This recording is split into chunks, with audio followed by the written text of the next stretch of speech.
Hey Virgo, it's Empress Rose here. Welcome to your reading. These are general readings. You take what works, leave what doesn't, as with everything in life. If I don't catch your wavelength or storyline here, check your other major placements. We are starting off with the Urban Crow Oracle for an intuitive vibe, and then we're going to move to a more traditional spread with the most iconic deck, the Waite Smith Deck. We are celebrating Pamela Colman Smith's iconic work as the artist of this deck. And she created all of those images that we use everywhere. It's sometimes referred to as the original tarot, but tarot is much older than 1904, which is when she created the deck. But anyway, I'm very happy and excited to be working with it. Again, it's the deck I learned on, which I think is true for most people. But so sometimes it can have that sense to me of like, oh, am I getting this right? But I'm really enjoying working with it this week. So, interesting.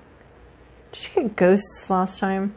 So we have, well, we have resistance. You got some headwinds here. You're going to find your way through your path of least resistance through these headwinds, but there's something challenging coming in, or some sort of challenging energy or challenging issue that's not going to prevent you from getting what you want, but is going to is posing a bit of a challenge. There's something either going on in your environment or within you that's creating a bit of a headwind in you getting where you want to go. You're going to get where you want to go, but you got to find your way through, maybe get creative, maybe do some exploration, some experimentation, figure something out. I don't think it's figuring it out. I think you got to feel your way through this, and you're going to find your way through, but right now your will and something external has you sort of staying in place right now. You're going to be able to find your way around this and forward, but you've met a force that's equal to yours, and is maybe preventing you, not intentionally. It could just be that it's not like the wind is sitting there going like, that crow's not going to go anywhere, not if I have a say. No, the wind's just doing its wind thing, and it's creating problems. It's creating less than smooth sailing for you, some level of resistance. You have ghosts here. I love it because you're flying through this too. The ghost references things from our past that no longer belong in our lives. They don't have a place here anymore. This isn't their world anymore. It's a new world. You have a new situation, but there's this rises from the dead, and we sort of have a ghost right here, right? We have the ghost crow rising from the dead. Coming back here. It doesn't belong in this world anymore, and I feel like you got this one recently. But it needs to be passing through. These ghosts, these things from our past, they come up, we deal with them, we move past them, we tell them, no, listen, I'm doing something different now. This could be what's creating the resistance. It's some sort of old pattern, old past belief, or somebody or something from your past that's preventing you from moving forward for a time here. It doesn't really belong in your life anymore, but it's there now. This could be someone you used to be, someone you used to know. It's it doesn't belong here though, and it needs to get that message. Or you need to get that message that it's okay to leave this thing behind because it's not part of your reality anymore. Your reality is changing as it always is and is different now. So these things, ghosts can't be helped. They're there. They show up when they want to show up. I do like ghosts, so I like the idea of ghosts. And then we have anomaly. Either this resistance is strange. This thing that's come through is strange. This does look like a ghost though. This is like a ghost crow. And look at all these little ghost dandelions here too. I like them. And there's some like ghostly irises, it looks like, also here. So anomaly, something strange, something really unique coming in here. It could be the path of least resistance, or it could be what's creating this resistance. It does look like this ghost, this thing from your past resurfacing, coming back in. It's a strange little situation though. There's something unusual. There could be an unusual break in the resistance, or the resistance itself. Maybe you're not used to experiencing so much headwinds, and it's an anomaly, a little A little strange thing happening. I like it. I like little strange things. But I really, okay, we're going to read a little bit from the book Anomaly because I want that. I want to do that. In a sea of black crows, it is the rare melanin-lacking one that grabs attention. Something is going to appear, and it will be hard not to notice or avoid. It is strikingly clear that what you encounter will be abnormally good or perhaps abnormally bad. Could be this resistance thing. Could be this ghost. Either way, it'll stand out. So, okay. Abnormally good or abnormally bad. All right, Virgo, let's see what we find from our traditional tarot spread. Well, let's just do it the traditional way then. Okay, I can't do it traditionally. All right, Virgo, this is your past, your present, your inner landscape, what's at issue, your environment, your to-do list, and your possible outcome. Oh, right. Okay. We have, in your recent past, Two of Wands. Two of Wands to me is that we've gotten the intuitive hit. Here it is, standing over here by itself. We've gotten the intuitive hit. We see something, we see where this is going, we get this idea, and now we're kind of trying to figure out what are the nuts and bolts in it. So you're halfway, 1 foot in one world, 1 foot in the other world. You've got this vision, you've got this idea, but you're doubting, you're not sure it can unfold all by itself. You're kind of starting to think about, you have been in a mode, and this isn't a bad thing. This is just like, okay, this is a new idea. That would be our One of Wands. And then Two of Wands would be like, how is that going to happen? How does that even work? How do we do this? Figuring out the nuts and bolts of something, trying to organize something and understand it intellectually. I mean, it's kind of, this idea maybe jumped into your field of vision, your ideas. It's this new intuitive idea, a creative idea, something like that. And you're in this moment of like, okay, but how does that happen?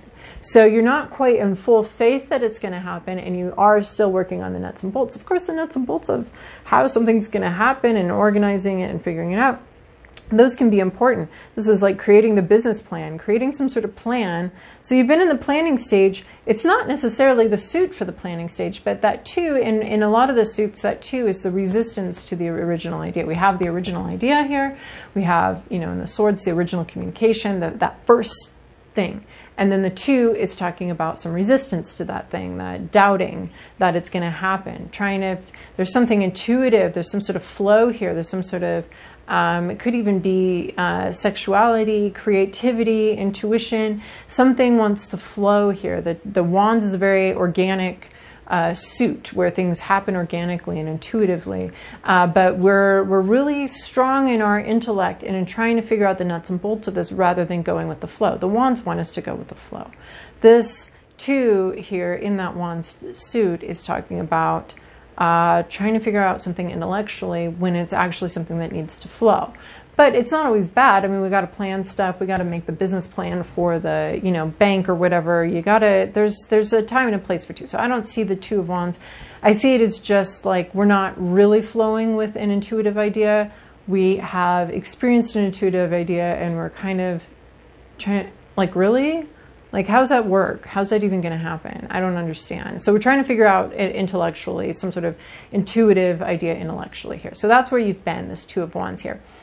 Then we have your current situation is the Hermit card. So this is taking some time alone. This is also you, Virgo. This is taking some time alone. The Hermit card has this lantern has his own North Star. So separate from your labels that you usually, you know, carry around with you every day of who you are and what your job is and what you do and what your relationships are and all of that. All outside of all those labels, who are you? What's your inner North Star? This Hermit card is also, so it's isolated away from that label. I like because he's got his wand in his hand here, and we're talking about, we've got the planning. Now we've got the, oh, right, I'm really in this zone here, and I just got to look at the next step. Where's my little lantern, which isn't showing me 5 million years in the future? This isn't a sun. This is well, it's a star, so it's a sun. But This isn't the sun. This is your own little star inside of you, your own inner guidance system. You've had to tune out this other world and maybe even tune out all of this intellectual planning stuff. Really getting in touch with your intuition and just looking at the next step. This is baby steps, one day at a time. What's the next step? And what does your heart, what's your inner guidance system tell you the next step? The inner guidance system, I feel like, only occasionally gives us a flash of lightning illuminating the whole landscape. Normally, it's just telling us 1 or 2 steps in advance. So, and I like how they're both facing the past somehow. So I think this Two of Wands is looking at some sort of like, okay, well, I don't really see how this future unfolds here, so I'm going to continue to stay in this old mode, this other way of being, and really trying to figure this out. The Hermit says, okay, maybe you figured out that you're not going to get the overall vision, that you can't, even though you're trying to see things and you're trying to get the overall vision, maybe that wasn't so helpful, so maybe you just need to look at the next step, your next step. What not globally the next step, but what is your next step, and what is your inner guidance system telling you? That's where you've been here. So we've got, then we've got the Empress in your inner landscape, your hopes, your fears, your inner landscape. We have the Empress on your mind here. This is abundance, being able to provide something, being able to being enough. Are you enough? You might be worried, if this is your fears, you might be worried that you aren't enough. You might be worried that you aren't abundant, or that you don't belong in the situation, or you don't have what it takes. This could also be hoping, obviously hopes and fears, opposite sides of the same coin. So this could be hoping that you have what it takes, hoping that you have the abundance, that you have the ability to give life, to bring something to life, to sustain that life, to, whatever intuitive hit you've gotten that you've tried to intellectualize and figure out different steps for. Now you're just figuring out your next step, but I think you're still dealing with the fear that triggered this intellectualization of the process, or this overthinking of something, or this I want to say like grid-like thinking overlaid onto what is naturally an intuitive process of flow. So this Empress, if this Empress is your fear energy, you're dealing with, fears of not being enough, and I need to have this detailed plan. I can't just go with the flow. I can't just trust my intuition here. But this Empress, so that would be highlighting that need to get control over something, or to control some sort of flow or some sort of situation that needs to be more intuitive. And this Empress is saying, like, you might not feel like you have what it takes to take the next step or to do the next thing. You might be feeling like, just worried that you don't have what it takes. You don't have the resources, the inner resources or the outer resources to really sustain life or bring things to life. The Empress is the Earth Mother, sustaining everything. So you may be able to see the next step, but you're not sure you can sustain this whole process of taking things step by step, possibly, or this more organic process. So you're worried about not being able to sustain something, or not having what it takes, or having what the situation needs. What's at issue here is this reversed hangman. So he's standing up. Isn't that cute? He's like in a little tree pose here. So the hangman would be stasis, being stuck somewhere, being stuck in a situation. There's no movement.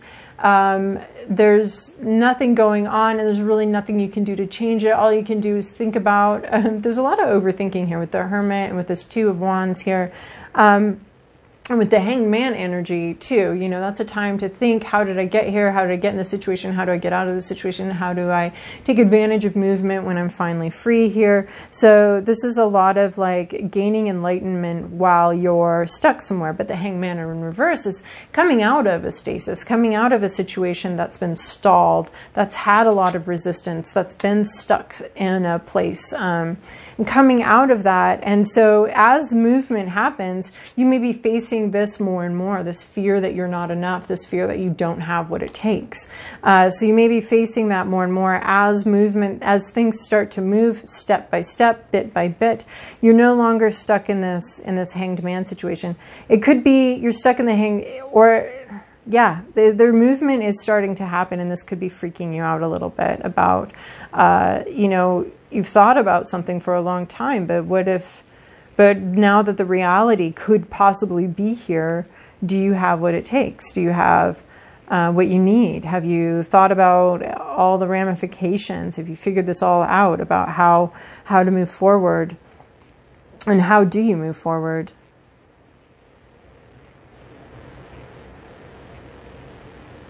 You may have been stuck in, I mean, with this hermit mode too here, you may have been stuck for a long time in a situation or with a, yeah, not necessarily in a situation, but maybe not in the situation. And now that there's movement, it could be having you feeling inadequate or unsure of yourself, lacking some self-confidence here. In your environment, we have 10 of Pentacles. We have, this is often about family money, but it is the completion of a suit. So there's something here that has produced as much as it can possibly produce in reality. There's no more for it to go. So some of these completions, some of these 10s are really wonderful, really great. This is the maximum and it's awesome. And some of them are like, this is the maximum. This situation isn't going to produce more than what this has got right here. So you've got some situation, it could be the same one or it could be another one, but there's no further place to go here. There's nothing more to be done. I think of it as whatever has produced the wealth and the money is in this one situation. So you could be having an inheritance situation just off on the side here. It's this external situation can be both part of this other thing and also something else you might be dealing with. So 10 of Pentacles could be dealing with inheritance issues, but whatever has created the wealth has stopped creating the wealth. It's time to enjoy the wealth. It's time to enjoy this situation, enjoy what's happened, because no more wealth is going to be created. No more abundance is going to be created from this situation. It's reached its maximum amount. So there's no more, the cow has no more milk to give. The situation has reached its maximum. This can be wonderful because now it's time to distribute the money. The money maker has passed on, and now it's time to distribute the money to the people, loved ones in their life. But it can also be like, wow, this is as good as the situation's going to get. No, thank you. This isn't what I want. So this 10 of Pentacles, something, inheritance issues, family of origin issues, or if this is work, it's just reached a maximum amount of prosperity here. So your to-do list, your area of greatest growth here is this 7 of Pentacles. So waiting, patience. You've laid something down. You've planted the seeds. You've done the work, and now this requires patience and waiting. So this is everybody's area of greatest growth. I feel like there's a lot of this has a lot of people in it, a lot going on. We've got, you know, pets and people, descendants, ancestors. There's like a whole kind of family unit going on here, and the rest of this is all very solitary.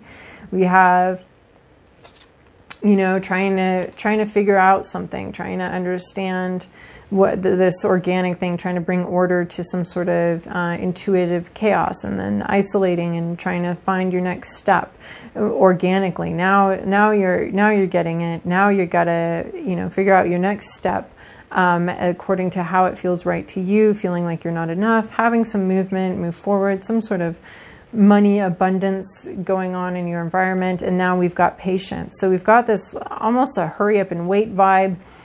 You've figured out what you want, what your next step is, and now you just need to wait. Maybe waiting for the opportunity, waiting for the situation to ripen, waiting for something to be ready.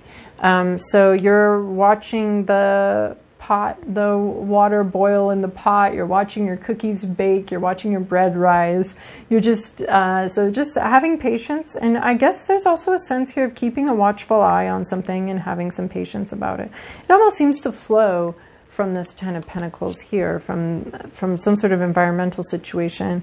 But there is like something's coming to prosperity, something's going to be happening, and there's just a, you know, in a way you've said your piece. Now stand back and watch something happen and wait.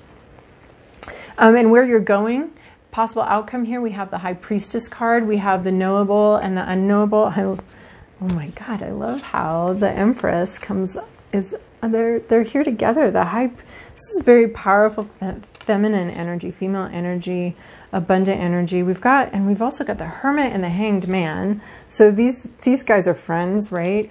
And these are twin sisters in a way, although the Empress is a little more grounded, a little more earthy. The High Priestess here, where you're going, where you're headed, things being revealed in time. Again, there's like a time element to this with the Seven of Pentacles here, and then this High Priestess energy here of there's things that will be revealed, things that will not be revealed. The High Priestess to me is also the Tarot, and it's also the Tarot saying something very clearly, which is I'm not telling you where this is going. I'm not going to tell you what the fruits of your labors are, because you have to make these decisions and you have to wait this out, and I need you to wait this out in the not knowing. So the High Priestess to me is Tarot itself telling you I'm revealing some things to you, but some things I do not want to reveal to you because I do not want you to know what they are yet. You need to make decisions. You need to make choices blindfolded, as we all do in life, not knowing what happens next. But it's somehow very important in this process that you not see very far in advance or what the consequences of your actions are or anything like that, but that you make the decision and you have the patience without even knowing what fruit this is, what fruit that this is going to bear. You don't know. You have no idea, and yet still you need to wait for it. And, you know, when it's ripe, you'll know. Although, you know, I'm guessing that tomatoes and beans look really different when they're ripe. So, but this is waiting patiently for the fruits of your labors to produce results. And this is, I don't want to tell you because it's very important that you make this decision in touch with this Hermit card here, especially in touch with your own intuition. And it's very important that you not want the result, you not want the trophy, but you want the process. So, because those are two entirely different things. Like, do you, if I showed you the final product, how would that change your behavior? If I showed you where this was all going and what you needed and what was going to happen, how would that change how you interact with the situation? So it knows that it would change how you interacted with the situation. It wants you not to run the marathon for the purpose of getting the plaque at the end or the little medallion at the end. It wants you to run the marathon for the joy of running the marathon, not because of where you're going and where you're ending up, but because of the whole process, because you like running, because you like the next step, because you want to take that next step. So this is waiting. There must be some sort of resistance here, some sort of headwind that you're facing that's not allowing this to come to fruition immediately. And she doesn't want to tell you where you're going. More will be revealed, but it will be in time and it will be in her time, not yours. So your job right now is to be patient. I think it's also has to do with, you know, planting your seeds and waiting for the results. Again, we have the wand here. This is reminding me that there's some sort of intuitive process at play here. You intuited that you want this fruit. You intuited what seeds to plant and when. You figured out some things. And so this sitting right underneath the Hermit card is telling me that there's something about you taking the next step, and it was very intuitive. And so taking that next step intuitively and just waiting for the results. She doesn't want to tell you what they are. But more will be revealed. When the High Priestess deems it appropriate. So, all right. I'm excited for this anomaly. I hope it's a good one. A little surprise here coming in. But thank you so much for your likes, subscribes, and comments. I hope that was helpful. And it looks like I'm going to be doing these every 2 weeks. It seems to be the best thing for me right now. So following my own little inner guidance system. So I'll see you in 2 weeks, Virgo.